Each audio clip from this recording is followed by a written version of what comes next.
Welcome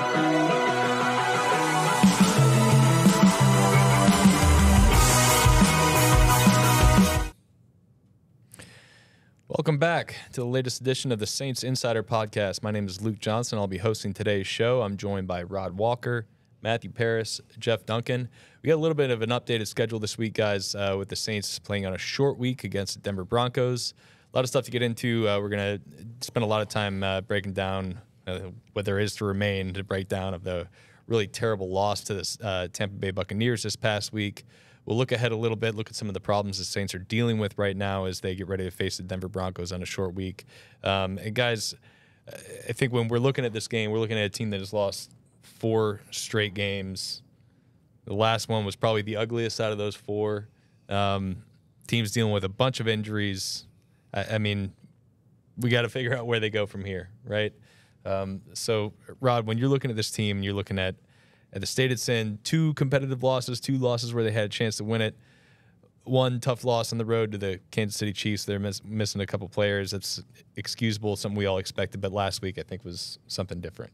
Yeah, the losses have gotten worse as the weeks have gone on. And going on a short week, I mean, you know, that's probably not promising for this team. But things are just kind of falling apart. And that was kind of a concern, I guess, before the season. We talked about the beginning of the schedule. And it was like, you know, things fall apart early, like can Dennis Allen reel it back in? So that's the big challenge this week. Yeah. And Matt, I mean, this is probably about the last place you want to be when you're this Saints team that is dealing with the stuff it's dealing with, that is in kind of the this spin cycle, kind of going down the drain right now. And now you got to play a short week in an emotional game against your former coach. I mean, how do you kind of set this one up? Yeah, I thought Cam Jordan put it the best when he said that Sean Payne is the type of coach who, when he smells blood in the water, he knows how to attack it. And the Saints are bleeding right now. Like it's bad for them. There are just so many things wrong fundamentally in terms of tackling, in terms of just run defense, contain, explosives allowed. Like this defense, I think, has really fallen off a cliff here recently. They've expressed some optimism that they'll get it corrected, but things are bad right now. Yeah, you know, what was so kind of discouraging to me was the fact that they overcame the 17-0 deficit so quickly and looked so good in the second quarter, and then you felt like they kind of had control of the game a little bit. Maybe not control, but they were in good shape, had the momentum, the crowd was into that game, and then just the second half was just a complete wash. That really surprised me. Once they got back and got the lead, they weren't able to maintain that momentum. And then I just feel like it snowballed in the fourth quarter. I kind of dismissed that. But right now it feels like there's 2 things to worry about. The tangible, which is all the injuries and some of the execution issues. But then there's the intangibles, which Rod referred to, and that is motivation starting to wane? Is there a little bit of a crisis of confidence right now in the building? And that's what we all worried about if they were to kind of start going on a losing streak like this. I feel like that's stuff we've seen in recent seasons with this team. They've faced a lot of adversity. There's no doubt about that. They have bounced back, but I mean, this has been a question about this team in recent years. It's like, are these guys reacting the way you'd want to see them react? Are they reacting the way a winning team would react to these sorts of situations? It seems like, to me, the last couple of years, we've seen the physical embodiment of guys not reacting the way you want them to see. Yeah, I think, or not reacting the way you'd want them to. It's a weird makeup of the roster, don't you think? A little bit, in that the real kind of leaders of the team are older guys that have experienced a lot of success, won a lot of games, but they're not necessarily the best players on the team anymore.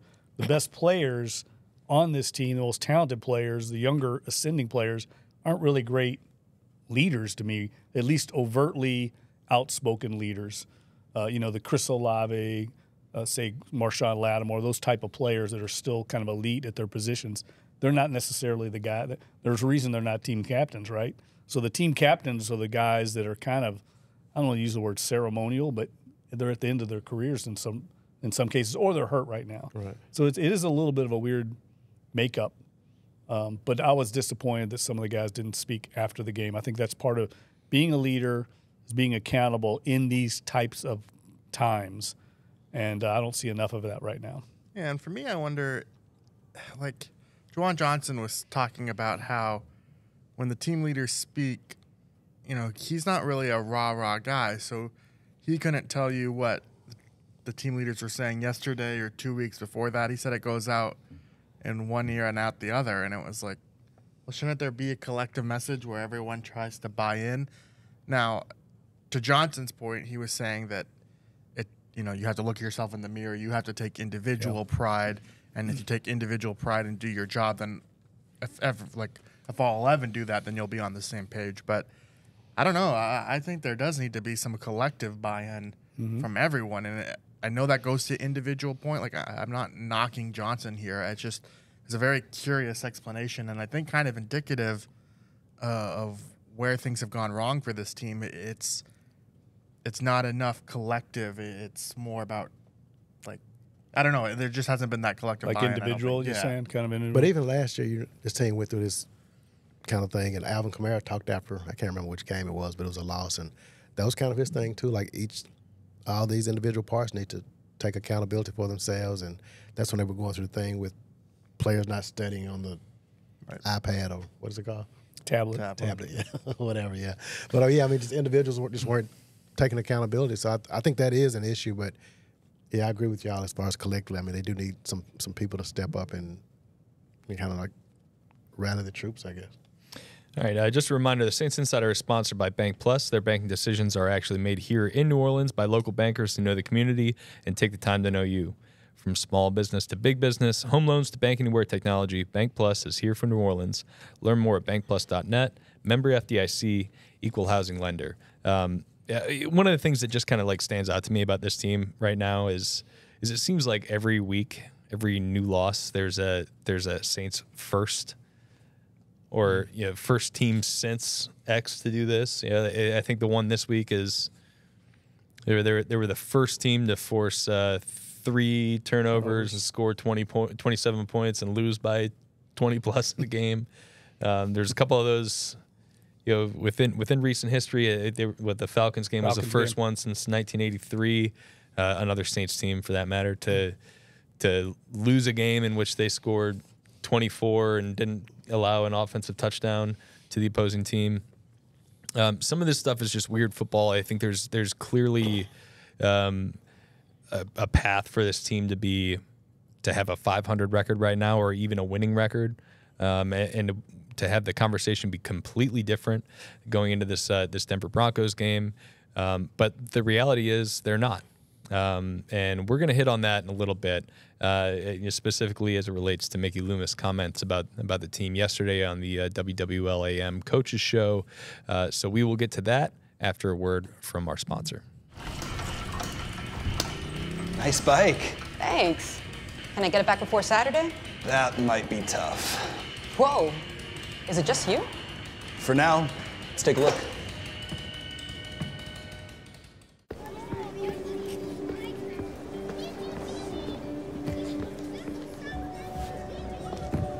Can you reach that?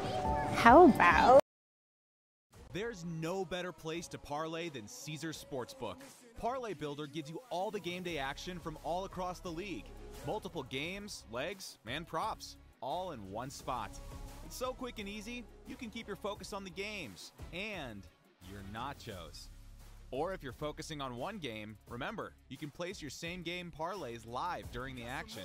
Caesars Sportsbook, the only sportsbook app with Caesars rewards. All right, welcome back. So, y'all, when we're looking at this Bucs loss, I mean, that first half was just completely chaotic. You haven't seen a whole lot of games like it, at least I haven't. Bananas is what I would call it. Yeah. In my hipster terms. BANANAS. Yeah, that's right. So, look, Saints fall down into a 17-0 hole. There's a weird play with Chris Olave taking the shot to the helmet, fumbling the ball. Antoine Winfield picks it up, scoops and scores. Third non-offensive touchdown the Saints have given up in the last 3 weeks.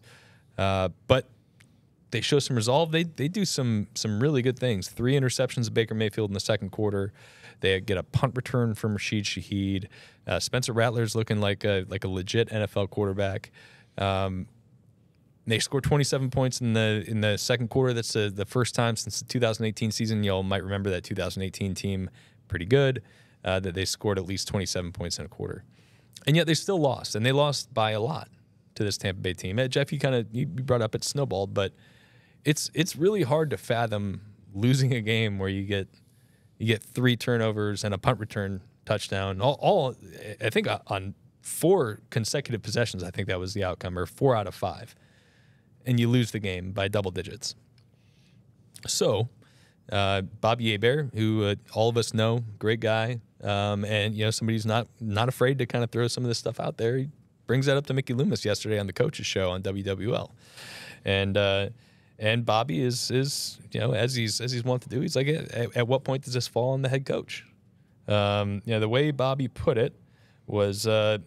Do you have to look at the head coach? We're not closing out games. We're highly competitive, but it's a bottom line business. Did you win or lose the game? And Mickey Loomis responded to that by saying, results matter. They do. But one of the things that I think good organizations do is you look beyond the results. What is the reason for the results, and how do you fix the reasons to keep you from winning? It's not always about the head coach. Sometimes it is, but it's not always about that. And he went on, to talk about the injuries the Saints have faced. They faced a lot of different injuries. They faced a lot of different things this year that have kind of kept them from being where they are. But when you hear the general manager say it's not always about the results and to look beyond the results, for a head coach who has frankly just not had results in 2.5 seasons now, I mean, what's kind of your initial take on that, Dunk? Well, I mean, I think obviously Mickey Loomis is biased, right? He hired Dennis Allen, so he's going to want him to succeed. It's part of his legacy, that hire. That's only the second head coach he's hired. So he obviously wants to give DA as much leash as he can to be successful. But I also think Mickey Loomis is a little guilty here of being too close to the situation. I mean, I think he's, can't see the forest for the trees to some degree. When the head coach, he's the ultimate, the buck stops with him. And I think what I'm seeing and what a lot of fans are seeing is some of the same problems from year to year that hound this team. And that is, attention to detail, just little things. And I think he even said as much, Dennis Allen said as much yesterday, we need to get back to doing the little things. That's what's beating this team, is all the attention to detail. It's not, I've said this before, it's not one thing. Everyone wants to, when things start going bad like this, people get reductive. They want to blame one thing, right? They want to blame Pete Carmichael or Derek Carr, or the scheme. They want to make it simple, and it's not that simple. It's way, way broader than that. And I think that all goes back to the head coach, or in this case also Mickey Loomis, both of them together, that the culture, the broader kind of atmosphere, or whatever you want to call it, apparatus in the building is not strong enough. And so it's making players look bad. It's making coaches look bad when actually it's, they've got good players. We know that. I think they've got good coaches. It's a much broader thing here that I'm seeing personally. And I think it's much more complicated than the quarterback or the injuries or anything like that. If you just watch the games over and over, it's small little things by a number of different players. And I don't know if they're going to overcome it. Yeah. I think there is a high degree of nuance behind the Saints' struggles in recent years. It was a bad situation that Dennis Allen stepped into with their salary cap situation being what it is, with the quarterback situation being what it was. Yeah. But as Rod alluded to this offseason, right before the season when you wrote your season preview column, I mean, look, the very first offseason it was revamping Dennis Allen's defensive coaching staff. The next offseason it was going out and getting his hand-selected quarterback, and this offseason it was revamping the offensive coaching staff, and we've seen bits and pieces of that working. But at the end of the day, there's going to be no more directions for the finger to point when you're looking at this. And I think when you're looking at it from a fan perspective, which we are maybe closer to than the Saints decision makers are, because we are serving the fans, the readers. We are interacting with them every day, and they hear stuff like this from Mickey, and it's infuriating from their perspective. Yeah, I mean, to hear him say results, it's not all about the results, and it is about the results, and maybe not just even the results, but how are you getting to those results. And this past Sunday, I mean, this defense, which is supposed to be Dennis Allen's strong suit, gave up 51 points and 594 yards, second most in franchise history. So, I mean, I think that, the defensive injuries haven't been quite as overwhelming as the offensive injuries. I mean, you just don't expect to see a Saints team give up that many yards. I mean, if you told any of us that before the game, we'd have been like, no way, that's happening. So, I mean, that's discouraging. And if it doesn't get better, I mean, yeah, it is on Dennis Allen. I mean, it's on Dennis Allen now, but if it doesn't get better, I mean, eventually Mick is going to have to, just kind of be able to say that, okay, this is a problem. I mean, Mickey Loomis might want to be careful and asking people to look beyond the head coach, because if they look at the roster, that falls on Mickey Loomis. Mm-hmm. Like, it's, the injuries. Let's talk about the injuries, because I didn't watch Sunday's game and think, man, like, they lost this game because of injuries. Now, especially on defense, like, right. They were missing Pete Werner. All right, let's take Chris Godwin's 55-yard run. Willie Gay misses that tackle. Does Pete Werner? Maybe not. And then the next line of defense, it's Paulson Adebo and Alontae Taylor. Those guys are starters. Like, sure, Tyrann Mathieu maybe would have chased down rather than Jonathan Abram, but, like, it's two injuries on, like, a otherwise really good defense normally. Like, it's an excuse. It's an excuse. Now, offense, I think it is undoubtedly affecting them there, but this defense, like, that is, Rod, to your point, that is supposed to be Dennis Allen's strength, and it just hasn't been coached well, I don't think. Like, especially the last two games with the tackling, like, that falls down to coaching a little bit. Like, I think it goes beyond the tackling too. I mean, I think Cam was getting at that the other day. Yeah. I mean, you watch it. It's not just the tackling. It's they're not getting in their right fits, the run fits. Right. There's guys. It's not the 60-yard runs. It's also the 9 and 11-yard runs that you're like, where's the second level? And that maybe Demario Davis is playing injured. I think he probably is less than 100%, like a lot of guys. But he's not the same Demario we saw earlier in the year right now. And then I think he missed a couple tackles in space. Yeah, like week. he just doesn't look like the same guy. But you said something, Luke, that I think is important to note, and that is DA came into a situation with a roster that's handicapped by the salary cap. And that all goes back to how they've done business here for a number of years. We've talked about it on this show a lot. We even said before the season that this roster was not built to withstand a lot of adversity in terms of injuries. It's very precarious. And if certain guys got hurt, they were going to be in trouble. And that's exactly what's happened. And that goes back to roster building. And the reason they couldn't build the roster is because of some of the cap management issues they've had. So, again, it gets back to a lot bigger things going on here. These things have all converged to conspire against the Saints. But it's not one thing. It's a bunch of things. Let's put a pin on that for a second, because I want to get back to it. But we do need to address kind of the elephant in the room with the Saints defense right now, and that is the missed tackles.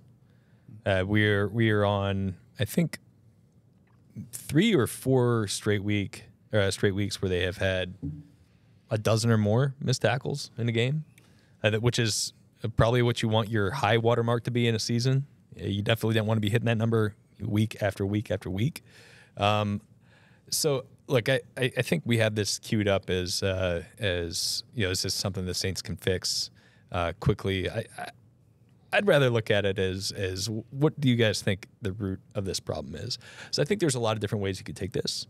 You can look at the kind of global example and say that the league itself has with the new CBA has restricted how often these coaches can work with the players and how often they can have full contact practices and how often they're willing to even have those, with especially for a team like the Saints that's dealing with a lot of injuries.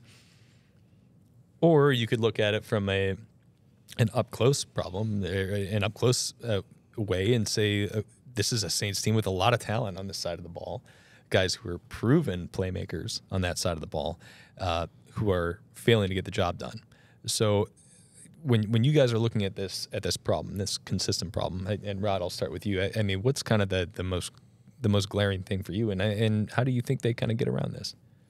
I know, like, one of the things Jonathan Abrams said after the game was that the team's inability to get off the field on third down, like on the first drive, the time of possession, I think it kind of wore that defense down at the end, and you saw some fatigue, and I don't know if it's fatigue, but I think it turned into like just the game kind of got out of hand. I think there were some effort issues there too at the end. So I think if the defense can't get off the field, I mean, it is going to continue to be a problem. So I think that does factor into it a little bit more than I don't think guys just all of a sudden forgot how to tackle. I mean, these dudes have been playing in the NFL for years, so I think it's some fatigue, and then I think it is some effort. I think the game gets out of hand, and they just like, okay, I'm not playing as hard as I should right now. Yeah, I mean, I'm with you on that. Like, look, the Bucs had almost 300 yards of total offense in the first half alone, despite their 3 interceptions. So it's not all that, but I do think that by the time they were down by 2 scores, I mean, the Bucs were just ripping off 10, 14, 15-yard runs on like 3rd and 7. And at that point, you're like, yeah, well, that's probably got a lot to deal with it. But, you know, at the same time, you know, you've got, I mean, Matt, you just referenced the Godwin one. You've got important players who have played a lot of ball for you, or in Willie Gay's case, not played a lot of ball here, but he's been a starter in the league for a while, who are just simply not making plays. Right, and it feels to me that, like, it's a lot more open space tackling that is the problem rather than, like, a bad pursuit angle. Yep. Like, I know it's a combination of both, but it is weird because, yeah, they're veteran players. It's not like they don't know how to tackle. It's just like, I think the timing of it too. It's like when this defense needs a stop, they don't get one. Like, even in the Philadelphia game, which was close, they've like melted down at the end. The Atlanta game, Paulson Adebo commits that pass interference penalty. Like, I think that's like the attention to detail stuff that really swings the game. It's just they're I hate to give a lazy analysis, but like they're just not clutch.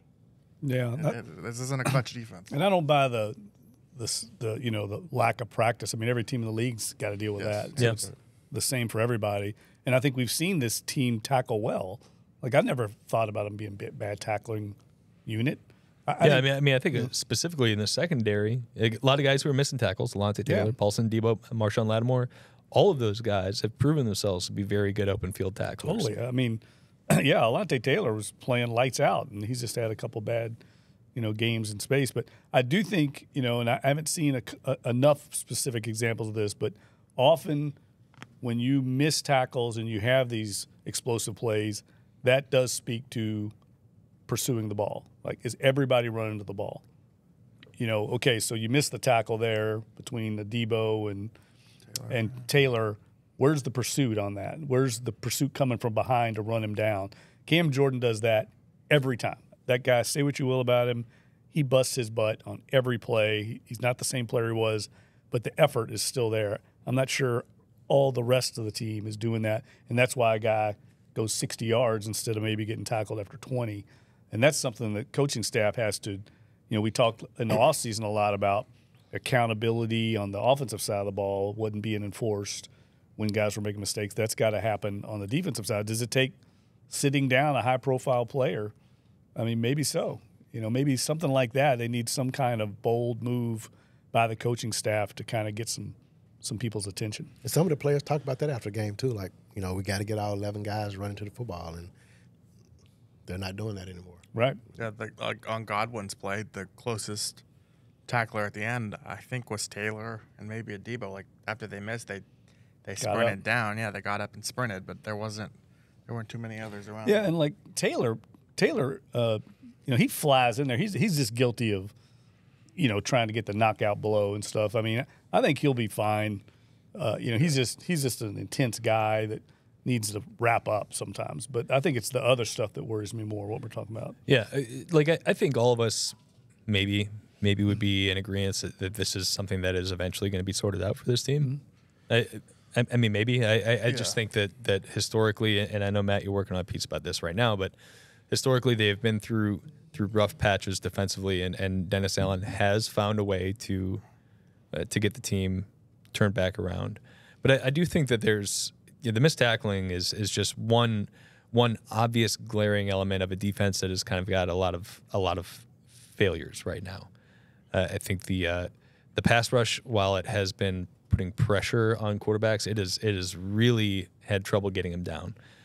Granted, Baker Mayfield, Patrick Mahomes, the last two are two guys who are difficult to get down, but they had, I think, 3 opportunities for sacks against Tampa on Sunday that came up empty. Alontae Taylor had one, and Carl Granderson might have had one.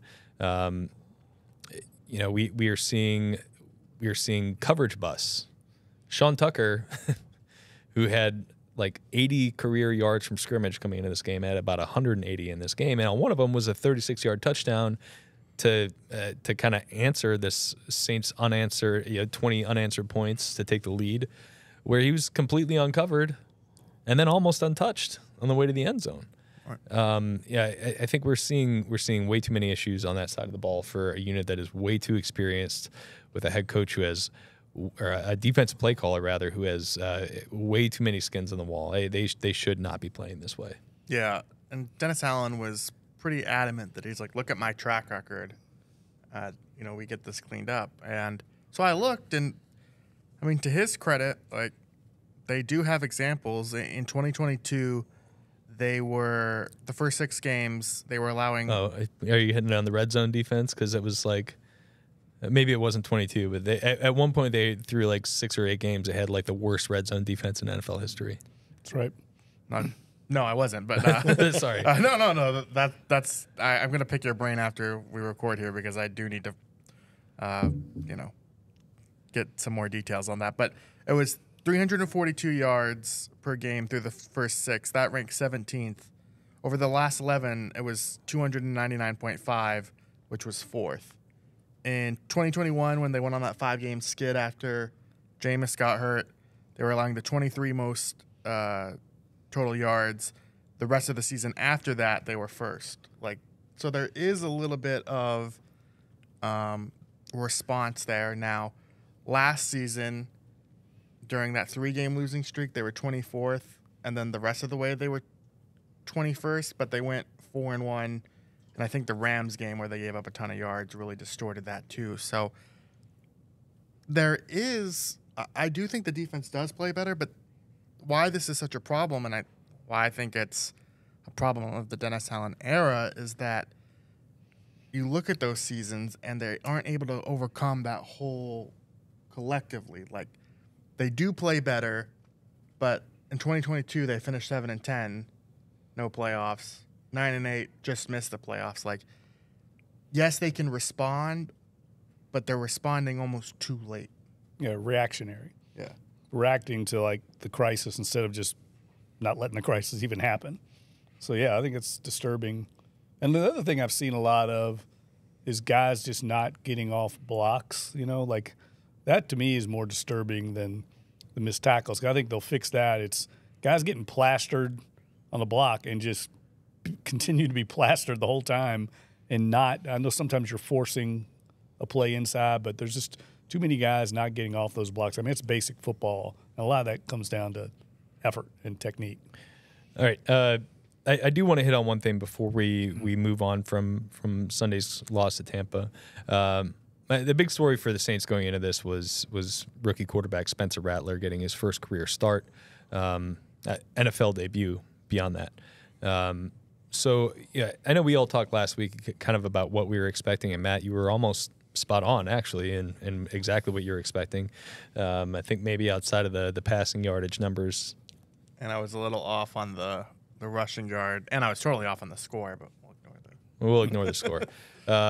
But, I think maybe a little bit of what we were all expecting from Spencer Rattler. Some really, really good highlights.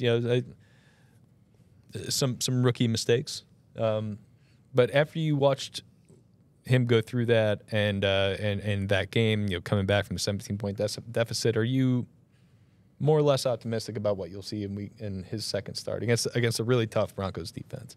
Well, I think teams now know what to do to probably slow him down. I mean, you got to keep him from rolling out and doing the things those are things that we knew he would do well, and he did them well, I felt like it. But I thought once the Bucs stopped him from doing that, you saw the struggles, and we know that Sean Payton is going to be smart enough to know that, okay, we can't let this guy roll out and make these plays. So, but I like his confidence a lot.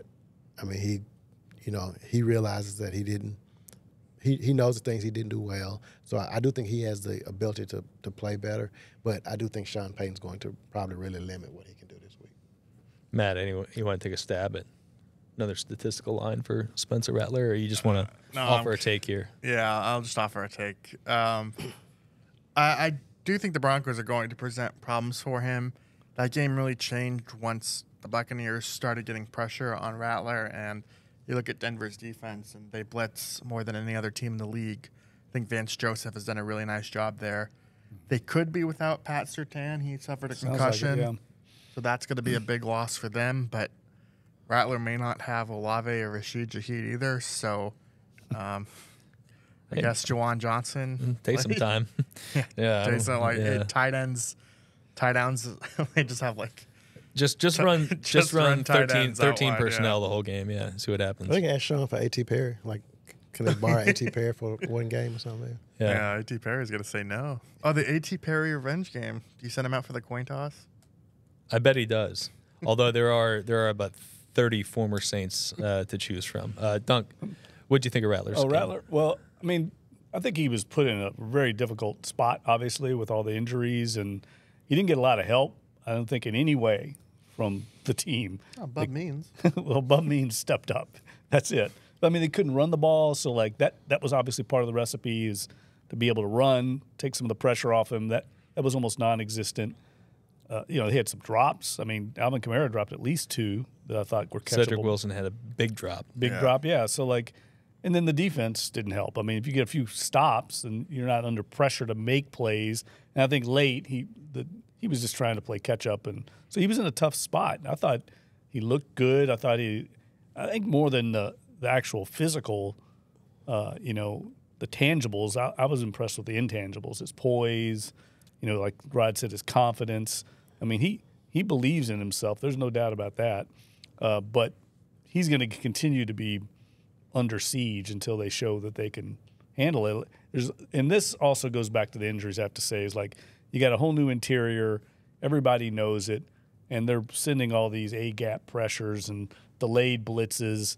And there's just guys coming clean. And that's a little bit on the quarterback, but a rookie, you're going to have to, if Eric McCoy's there, you feel a lot better picking those things up. And right now, the blood in the water analogy is spot on.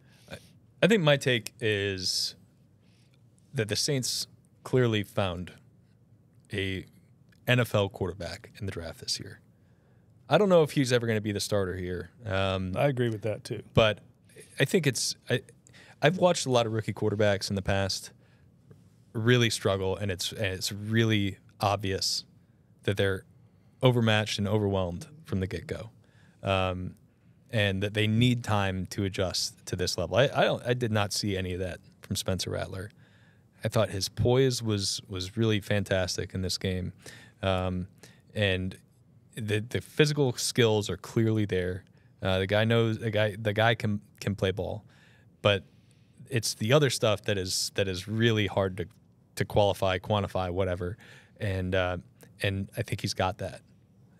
So again, whether it's going to be here, somewhere else, I think he's going to be a starter at some point in his career. And I think they found a good NFL caliber quarterback in the 5th round of a draft, and I think that's really saying something. I was really impressed, despite the fact that I think he had a 60 passer rating and 2 interceptions. Completed about 50% of his balls. I think everything else I saw was really, really pleased with. Yeah, and I think just to be fair to him, there were so many expectations put on him in his first start. You know, everyone's trying to find some reason for hope, right? I mean, you're trying to find a reason. Hashtag the agenda. Yeah, right. And it's just a little unfair to expect it from a rookie quarterback, whether he's a first rounder or a fifth rounder. I mean, Drake May's going through the same thing in New England. He's in an unwinnable situation. And so I think we need to I think actually the performance probably tempered that when people saw, you know, he wasn't going to walk on water. Yeah. He's going to make mistakes. Yeah, he's going to struggle. He's a rookie, but I do think that like he showed you in that game that he does belong at this level. Yeah, regardless if he's not a franchise quarterback, he's not C.J. Stroud, belong. Yeah. right? Yeah, Right. I think that was proof in my mind. But I think people saying he's the future at quarterback, I think that's way too early to say. Yeah, you know, it's way too early to say, and we'll see. But there's definitely some encouraging signs. Yeah, because when the season started, I felt like, man, if Derek Carr goes down, this team is not going to beat anybody. I feel like with Spencer, I think you can win some games with him. Yeah, I agree. Yeah, so. Yeah, I think in the short term, though, they are going to have to deal with some of these growing pains. Like, I think his completion percentage is kind of a concern going forward in terms of what he finished around 55. Yeah, 55 with some drops and definitely some off target throws. Yeah. I think there was a third down throw to Bub Means where Bub was open. He just kind of sailed a little bit. Definitely was not perfect. And I think that's a valid concern of yours because. Although there was a lot of drops in those preseason games too, I think his completion percentage hovered below 60. Yeah, for that as well. Yeah, you just want him around that 60%. Like I didn't tweet this because I didn't want to get killed, but I do think there were moments in that game that I was like, oh, maybe Derek Carr would have completed that throw. I'm going to tweet that after the show's Come on, step up, man. Step out there. Rod's not afraid to tweet something like that. Have some courage. Okay, Okay, run the ball better. Yeah, he's going to exactly. do better too. That's going to help him. And they can't run the ball right now because they're missing 3 interior linemen. I think there's a good chance all 3 are out again this week against the Broncos. Just quickly, like I do think it's worth sticking with him to overcome those growing pains. He showed enough that you're at least like while Carr is out, just give him the opportunity to grow. Like he showed enough in that respect. Yeah. All right, for the next 2 segments, let's talk about the guys that he won't be throwing the ball to. First. Definitely not a former All-Pro receiver.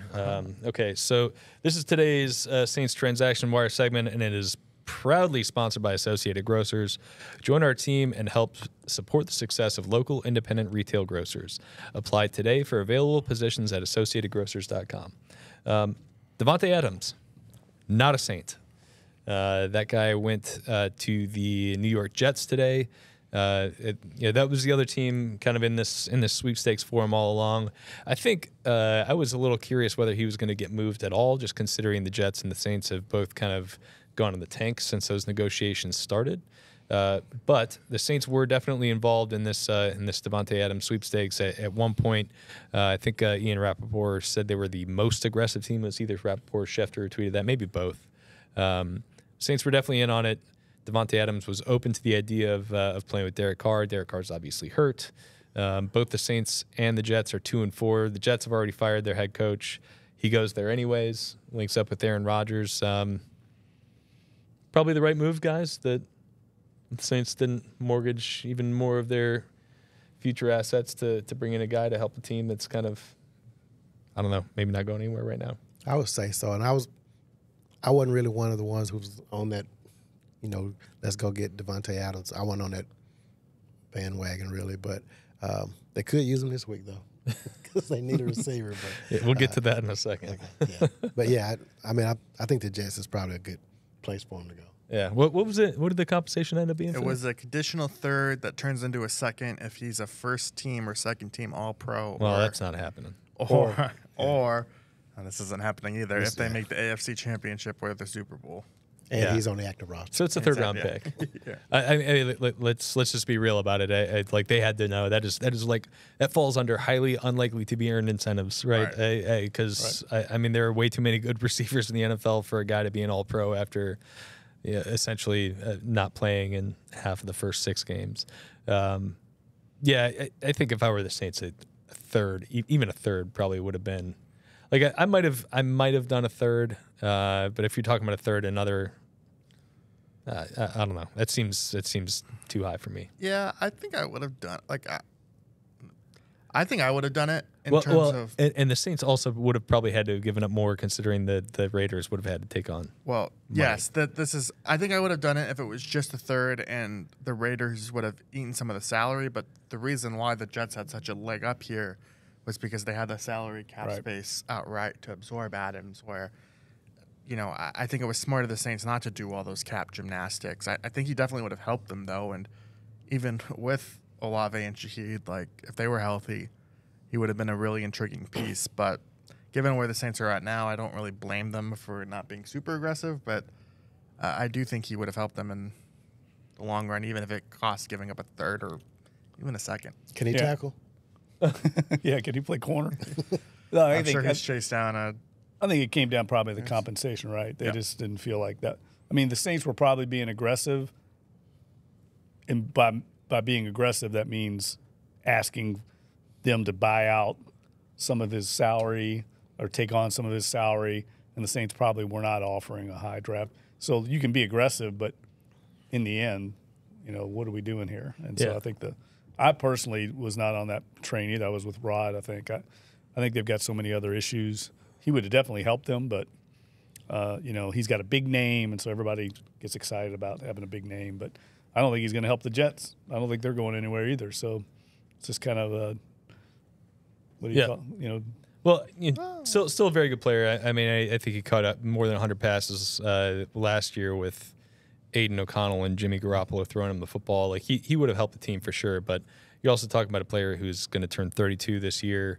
No guaranteed money beyond this year. So maybe you would have been trading a second or third round pick for a player who's not going to be part of your future plans.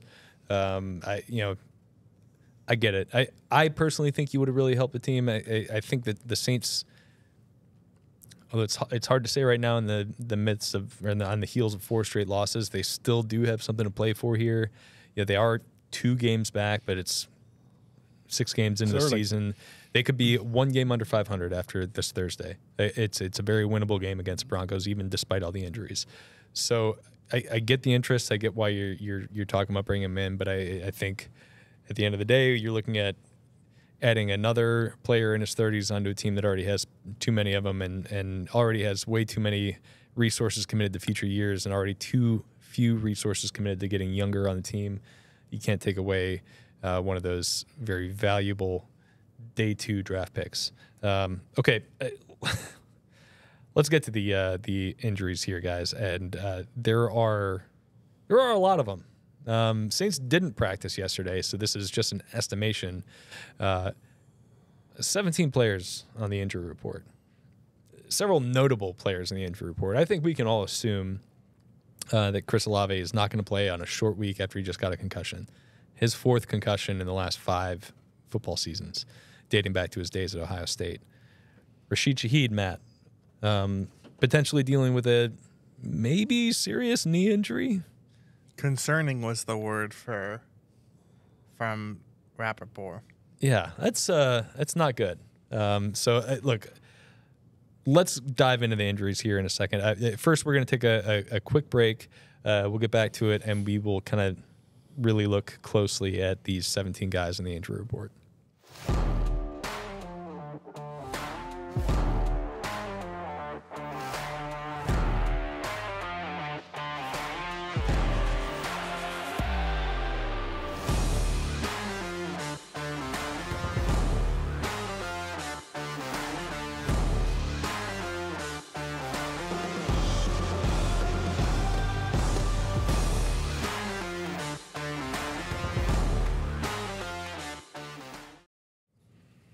Okay, so you guys want to know what 17 names sounds like? Wow. Cesar Ruiz, Derek Carr, Lucas Patrick, Pete Werner, Rashid Shaheed, Chris Olave, all estimated to have not practiced yesterday. Taysom Hill, Peyton Turner, Alvin Kamara, Carl Granderson, Nathan Shepard, JT Gray, Alante Taylor, Cedric Wilson, all estimated to be limited yesterday. Tyrann Mathieu, Willie Gay, Bub Means, all estimated to be full yesterday. There are 53 guys on the roster. So 17 out of 53 is 32% of the roster is on the injury report right now. That is not including starters like Eric McCoy and Will Harris, who are on injured reserve. It is not including their practice squad, with which, who knows? I mean, there could be guys dealing with injury on that too. They don't have to go in the injury report. This might be the worst I've ever seen it, just in terms of non-COVID guys listed on the injury report. Dunk, you've been covering the team for 25 years. Am I? Yeah. I mean, that's a lot. I wonder a little bit if it's just because of the short week and they're having to list everybody. But we'll see. I think we'll have a better sense of it after today's workout, who's going to play and who's not. Yeah, they're definitely banged up right now. And I think the worst part of it is a lot of these guys are on offense where they're already playing with a rookie quarterback. And you could survive that if you had more veteran players. You could around. survive a rookie quarterback if you've got your top two pass catching options Right. and a healthy offensive line. Right. To me, and the problem is they can't run the ball right now because of the injuries, in part because of the injuries along the interior. So that's where it kind of all starts. And so, I don't know what the answer is. I don't know how they get around it, to be honest with you. I think they have to win this game with the defense, and we've seen how many problems they've got. So yeah, I mean, look,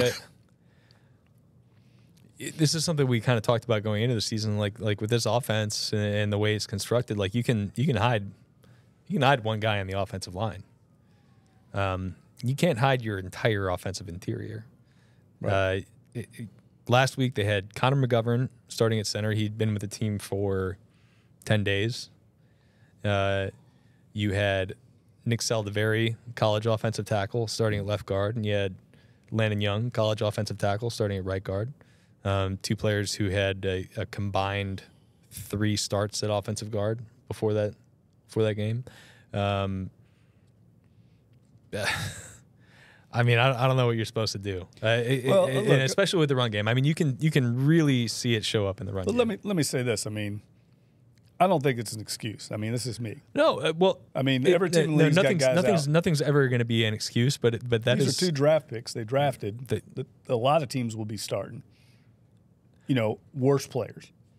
It's true, and I'm not saying those 2 players are bad, but like when you take out an entire offensive interior, and right, but you it's have showing 2 draft picks starting. It's showing up. 2 draft picks, also 2 guys who are backups, and that's the point I'm trying to make. It's the entire interior. You can make up for 1 or 2 of those guys being in there, but when it's all 3 of them, and McGovern is their 5th center. Yeah, but I mean, yeah, I'm just thinking it's an excuse. I'm not buying into this victim card stuff that they're playing right now. I think a lot of those guys are listed for that reason, to let people use as a distraction to what's going on in the field. Right. I mean, the key tell is you look at the guys who were do not practice or did not practice. Right. That's 7, and that's a lot. And it's the interior of the offensive line. Why I think it's more of an issue, obviously, on the offense is you think about the guys who were left from week 1: Foster Moreau, Juwan Johnson, Alvin Kamara. Let's count him, even though he's technically on the injured report. Fuaga, Penning. Am I failing to include anyone else? Those, I mean, half your week 1 depth chart is unavailable right now. So I think from that standpoint, it explains why the offense has fallen off a cliff. But I don't think it's an excuse. Injury data is hard to find collectively against league wide. But if you told me that the Saints weren't the most injured team in the league right now, or at a historical, I definitely don't think it's historical.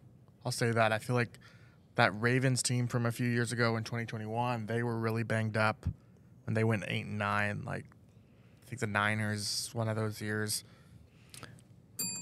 In Washington in 2017, they were decimated. It happens, and we've got to find a way to live with it. Yeah, no, it definitely does happen. And this is to the point you were making earlier, Dunk, when we were talking about your roster construction and the constraints and what kind of depth you're able to put together and what you do with the draft class. I mean, that 2023 draft class, the entire thing made the team. And right now you're looking at it and maybe one solid contributor from that class, Brian Brzee. I mean, Jordan Howden's being forced into the lineup right now. I think he had a pretty rough game. A.T. Perry's not on the team. Kendry Miller's been hurt. Jake Hayner's been overtaken by a 2024 rookie. Saldiveri has been forced into the lineup because of injury. A lot of these guys are not performing at the level you'd want them to perform when they're given the opportunity. Yeah, I mean, I think Nick Saldiveri should be able to hold his own. He should be able to. Yeah, it shouldn't be that bad. I mean, I just think these things start to happen when teams start losing. Guys all of a sudden start cropping up on the injury report. I think this gets back to what I was saying earlier. Motivation starts waning, attention to detail. It's all these other things that start adding up, and that's how I read that right now. But losing Chris Olave and Rashid Shaheed is a definite issue. I mean, those are your two guys that you need in the vertical passing game. They have no one on the roster that matches those guys. I mean, they can cobble together what they did the other night, but without those two, even with Pat Surtain being out, I think it's going to be tough to score. They might see about 9 guys on the box on 20%, 30% of their snaps.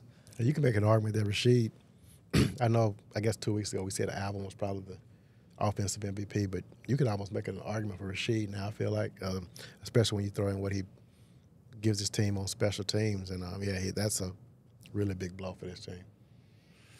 Yeah, you got to call on somebody else, though. Like we saw the Eagles game when they lost their top 2 receivers and they went to Goddard and they went to Barkley. I mean, that's what has to happen. They have to find someone else, and this team hasn't had that.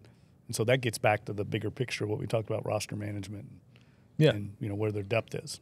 Yeah.